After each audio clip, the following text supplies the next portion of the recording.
OK, let's talk about ID cards, because we've been hearing from senior members of the government in the last few days saying that they are supporting the idea of introducing them. Let's have a listen to the Prime Minister and the Home Secretary.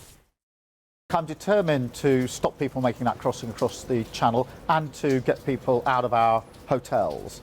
And therefore I am looking at ID cards or digital ID, because we do need to look at the pull factors.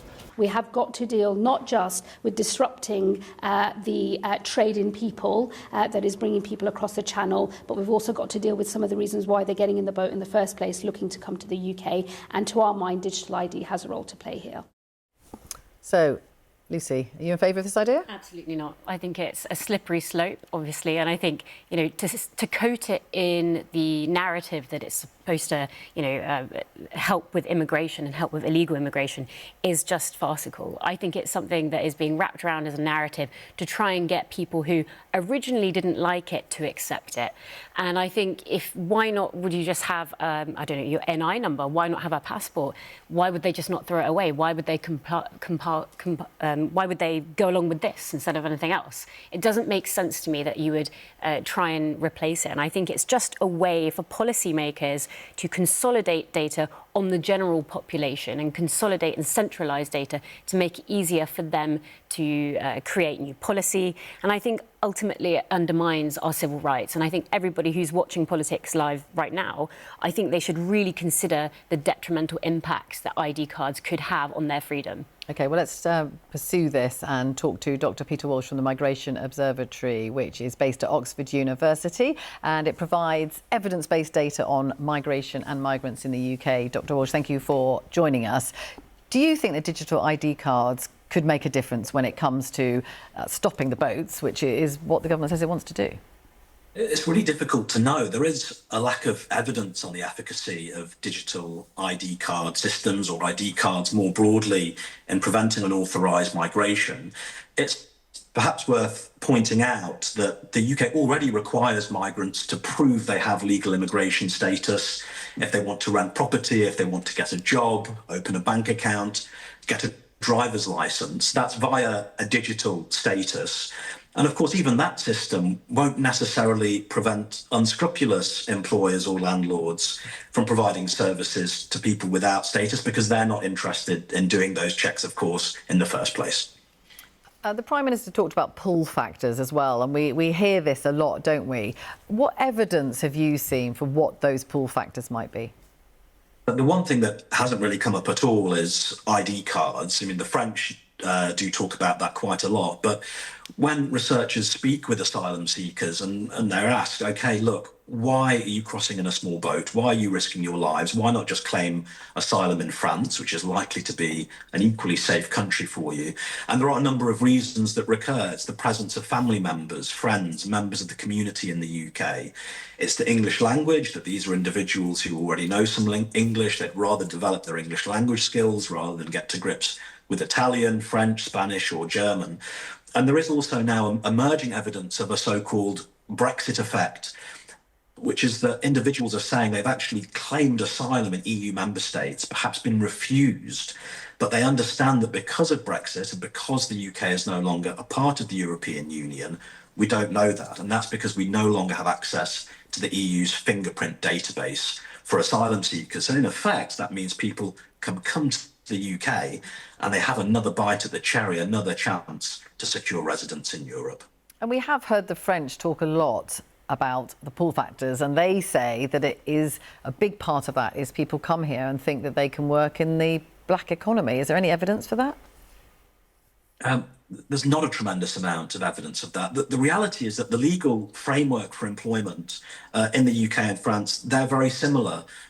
Employers are required to check that an individual has the right to work. If they don't carry out those checks and the individual was an unauthorised migrant, then they can face an unlimited fine and 5 years in prison. That's the same in both countries.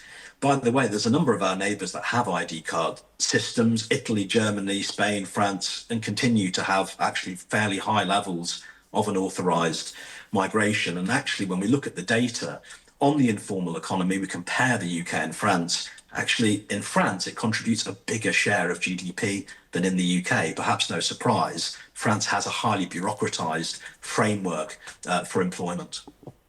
OK, Peter, stay with us. And Jack, can I just ask you where you stand on this issue? It's clear, isn't it, listening to Shabana Mahmood and the Prime Minister, that this is something they are seriously considering, digital ID cards. Yeah, I think we always should be considering anything that can make our systems more secure and effective. And look, by the way, we already do sort of have e-visas in place, which are very similar in a lot of ways to make sure people are legally able to work in this country. But also it can help tackle things like modern slavery and exploitation as well. So those things are all already sort of in place. And I think we've got to keep this conversation as proportionate as possible. I don't think it will become this curtailing of rights overnight or anything like that. Actually, a lot of what we do in our everyday lives, from our digital banking to healthcare, is already conducted online. Actually, I think this is a natural progression in many ways. So you're right, and this isn't just about border security, although I know that's the conversation we're having today, but it could transform and reform our health services. I think there's a big push from the Health Secretary to move from analogue to digital, and this possibly would be part of that. Also reforming our welfare and tax system as well. There's a real place to possibly play for this, and it's being implemented in different ways in different countries as well. So, as I said, it's very much under consideration. There's been no firm plans, but we must keep the conversation. Well, look, on the back in the last government when I was Tech Minister, we were working on voluntary digital IDs and making sure the landscape was voluntary. Voluntary, and that's the key thing here. The idea, and I did that, I was very alarmed a few weeks ago. Pat McFadden went to Estonia, and I went and did that visit, and I analysed their systems and looked at it. For them, it's mandatory, but it makes sense that it's mandatory because they've got Russia on their border, and they have to be versatile and adept, and it's been decades in the making. And the conclusion I came to was that system would never work in Britain. I think we are rightly concerned about the use of our data and the infringement of our civil liberties. On a voluntary basis, yes, look, of course, banks and, when you sign a tenancy agreement, digital IDs can be there. The previous government was right to make sure that that was enabled so people who wanted to be able to use that could do so. But having it mandatory to solve this issue, which, the people who want to get around the system, i.e. people smugglers and those in the black economy, will still do so. And it feels like an awfully high price for all the rest of us to have to pay to be able to find a solution to a problem which they're not actually solving. The numbers are really high on illegal migration. There's no deterrent. I'd say they need to get on and focus on that first before introducing new tech like this, which won't work. Ash, where are you on ID cards? Feels like such an early 2000s throwback. Because I remember when you asked Tony Blair any question, like, what do you want for breakfast? And he'd be like, ID cards. I just really want a national ID card. It doesn't seem to me to be solving a problem. So, as your guest from the Migration Observatory pointed out, there are other countries in Europe with mandatory ID cards. It doesn't seem to have an impact in terms of irregular migration. It certainly hasn't had an impact in terms of the unregulated economy either. And it seems to me that one of the things that we know is whenever you introduce barriers to accessing services, there's a cost. And that cost is often, you're making it harder for disabled people, elderly people, people from deprived backgrounds, and that's something that you have to measure against. So it sort of sounds to me, when you're saying that we already have these systems of trying to make sure that people have the legal right to work, means of accessing welfare, means of accessing healthcare, we've already got those digital means of doing it, that this seems to me to be an expensive and pointless activity. I don't see why we need digital ID cards when we've got these other methods, as you've said. What do you say to that? Well, I think, to be fair, I'd make the same argument in the opposite way to you, Ash, to be quite perfectly honest with you. I think you rightly raise about barriers to a whole huge swathe sections of our society. Actually, these systems can be quite complex because they can be quite bitty. We're not joining these things properly together. And you talk about, healthcare, for example. For me, this is going to be one of the biggest changes we have to deliver over the next 10 years. We haven't done the work we need to do in our healthcare system, moving it into the digital age. You're right, we've been almost having these conversations for quite some time now.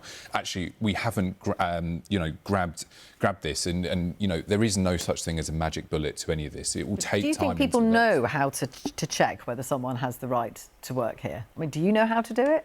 Well, how do you mean? How do you check? Because it is on like landlords, employers, people do have to check whether the people they're employing have a right to work here, don't they? Well, that's not an issue I've had to face before. I'm not a landlord. Does anyone here know how I'm it's not a done? landlord, so I don't have tenants. You go online and do it. But look, I think the broader point here is that there's a big difference between voluntary and mandatory. And do I trust big state, big government to be able to manage our data, do it safely and do it cost efficiently? No, I don't. I think papers please society, and we never have been. Say again, sorry? We've never been a papers please culture or society. No, exactly right. And I think actually, look, from there are those people who will want it and do digital ID. I had to do it when I had to sign a tenancy, and that was fine. I was very comfortable doing that. But actually, there are those who are digitally excluded as well. And we've got to be very careful about this. And what I don't want is a knee-jerk reaction to the illegal immigration crisis to be something that doesn't actually solve it. We need a deterrent, and that's the most important thing. There seems to be a constant push to try and get this through the door, and I'm just wondering why there is this constant push, because we've seen that this sort of collection of data and the centralisation of data, I think, is a defence folly. I think having all of our eggs in one basket, having all of our, medical data, all of our financial data, this opens up a world of discrimination for the ordinary person. And the mandatory section, I think this is something that won't be mandatory. It will be increasingly enforced, like COVID vaccine passports that was tried to get through the last government. And I think that's what will happen here. I'm worried about it. I just want to bring Peter in back briefly and just ask you, some of the other ideas that the government's talked about, do you think any of them could help with their aim of reducing illegal migration? The return agreements with France, for example, is that something, or, a deterrent effect of some kind? Well, the evidence suggests that no single one of these measures is likely perhaps to be a game changer, but I think the government is banking on the cumulative impact of all of these policy restrictions perhaps having some bite. So visa restrictions, well, that could increase removals, one in, one out deals. That's really at their heart a deterrence policy. You have enough, that could increase removals. It could materialise some deterrence. Closure of the refugee family reunion route, that's a really radical step that Labour has taken. They're suspending that for a year. And there is evidence that shows that people do take that into account when they're choosing destination countries. And then the other one, of course, is the Labour U-turn and the return to using disused military sites to house asylum seekers. They could very well be less appealing than hotels, although there's not clear evidence either way that hotels really motivate individuals to choose the UK rather than some other countries. Dr. Peter Walsh, thank you very much for joining us today. You are from, of course, the Migration Observatory. Thank you very much for speaking to us.